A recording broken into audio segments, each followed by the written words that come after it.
আজকে ছিল আমাদের বিশ্বকর্মা পুজো। তো বিশ্বকর্মা পুজোর দিনে দেখো আমি মুড়ি টুড়ি খেয়ে স্নান টান করে চলে এসেছি রান্নাঘরে। দেখো এদিকে ভিজে ভাত, বিভিন্ন রকমের ভাজাভুজি, মাছের টক, ওলের ফুরুলির ডাল, পাঁচমিশুলি টক, অনেক কিছুই রান্নাবান্না হয়েছিল। সেটাই এক ঝলক দেখিয়ে দিলাম। আর এদিকে আমার দাদু, আমার বোনঝি, আমার বাবা তিনজনে মিলে খেতে বসেছে। তারপরে আমরা দিদি, জামাইবাবু সবাই মিলে, বৌদিরা মিলে সবাই মিলে খেয়ে নিয়েছিলাম। তারপরে একটু রেস্ট করে আমরা পাড়া বসে সন্ধ্যাবেলায় ঠাকুর দেখতে চলে এসেছিলাম। আর এখানে কিছু মেলাও বসেছিলো জানো তো।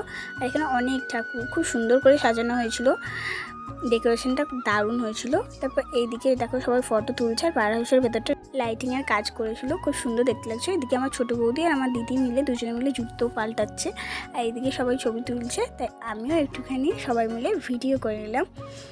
তো দেখো সবাইকে খুব সুন্দর লাগছে দেখতে। তো আজকের মতো ভিডিওটা এইটুকুনি, সবাইকে টাটা বাই, দেখা হচ্ছে নেক্সট ব্লগে।